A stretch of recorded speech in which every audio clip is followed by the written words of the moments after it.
Even before the first Van Halen album, Eddie Van Halen was being called Godhead. It's kind of like being called GOAT, greatest of all time. Journalist Steve Rosen, who had known Eddie Van Halen from 1977, was introduced to him backstage at the Whiskey A Go Go when Cheap Trick were recording an album. Steve has basically interviewed everyone you can imagine when it comes to guitar, having been a journalist since the early 70s. His new book is called Tone Chaser. It's about his relationship with Eddie Van Halen and his run-ins with people like Led Zeppelin, Bon Scott of AC/DC, Ronnie Montrose, that's an interesting one coming up, Richie Blackmore, a story you'll never forget, Paul McCartney, and a lot more. Tone Chaser is available now. There'll be links in the description where you can pick it up. Steve Rosen talking about Eddie Van Halen on Rock History Music. Tell us about the first time you met him. First time I met Edward, June of 1977. I had been writing for about 4 years, and I'd interviewed some pretty heavy guitar players by then. And I say this as sort of a prologue to meeting Edward.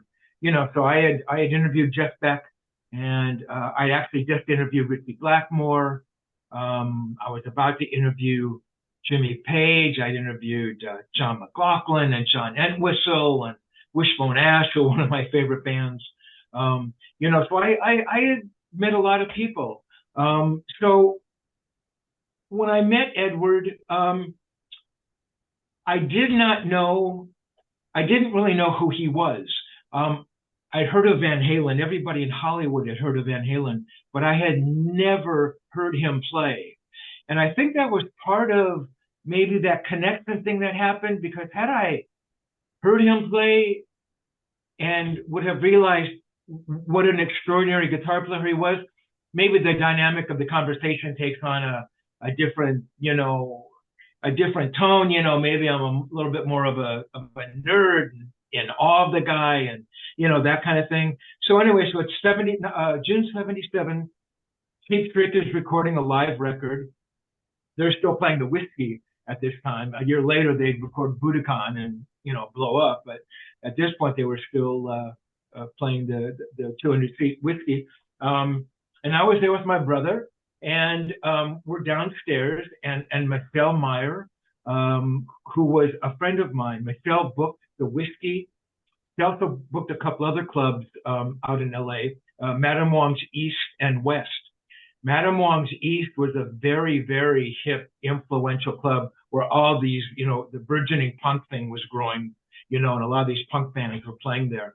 And she booked me into both clubs. She'd never heard my band. I wasn't in a punk band, but, she never, it's not like I had to audition for her, and I loved her for that. I would have done anything for her. So she said, listen, there's somebody you need to meet, She knew I was writing for Guitar Magazine. She knew I was a guitar nerd and was, loved, coming across new guitar players.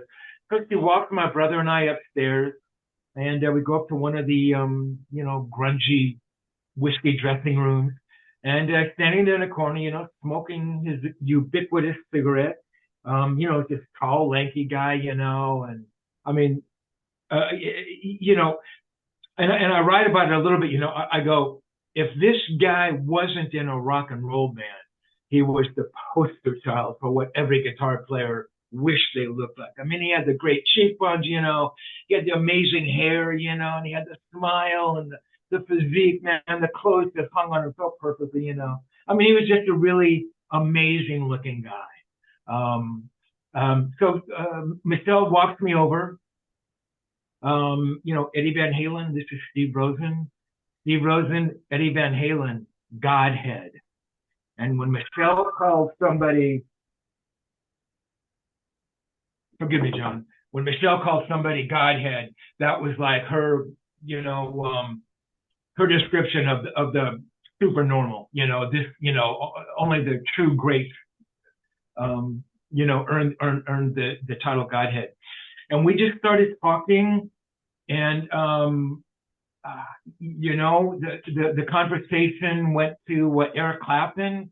I'm sure I must have asked him about Clapton. or maybe he brought it up. I later learned that Clapton was one of his guys. And I mean, we could have talked all night about Clapton. I was a little bit of a snobbish Clapton guy. I knew every song that Clapton had played, all the Cream stuff, the Mail record, going back to the Roosters, all that early blues stuff he had done, and I mean, I knew a lot about Clapton. So if I was talking to somebody and they didn't show the proper reverence for Clapton, and they didn't exhibit a knowledge that I thought was, sufficient enough for me to continue the conversation, I'd be dismissive of them. Well, Edward didn't really know the history of Eric. I mean, he knew the Cream stuff, of course, but he understood on a musical level Eric as a guitar player, and he talks about, his finger vibrato, and the fluidity and his tone, I thought, wow, this guy goes way deeper on that side than I did, I mean, I understood that peripherally. And, so we talk about Beck, so we talk about Clapton, we talked about Jeff Beck, we talk about Blackmore, and it was just one of those conversations. There's no lulls, no awkward moments.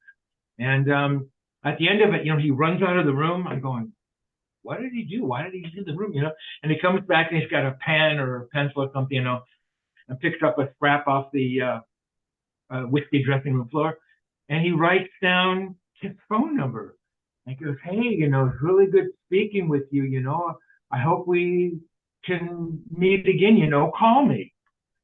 I thought, wow, that's unbelievable. I thought, maybe I, maybe made a new friend.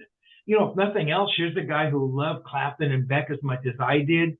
He was a guitar player, it could be amazing, and that's what it was. It was just one of those things, and the fact that I was there on that night, because I used to go to the Whiskey a lot, but on that particular night, because Pete Trick was there, I was there. Typically, it was the punk bands, and I wasn't a fan of punk bands. So luckily, Edward wasn't there when a punk band had been playing, because I wouldn't have gone, But anyway, synchronicity, maybe destiny. I don't know. Hey, man, good talking. A good read.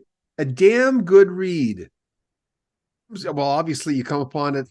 You've got a lot of years doing this, but I didn't know what to expect.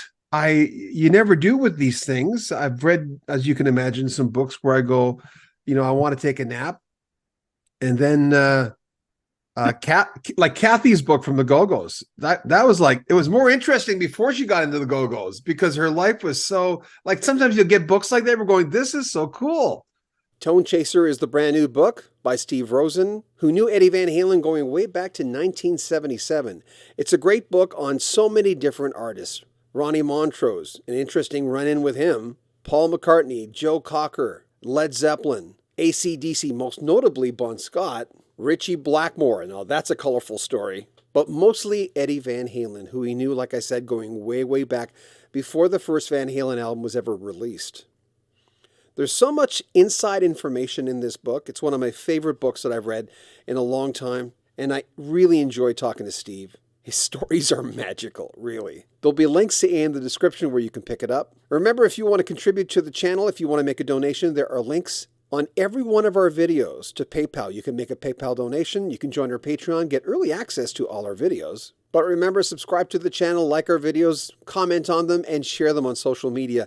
This is John Beaudin. More from Steve Rosen coming up in the next 2-3 days. This is Rock History Music. Take care.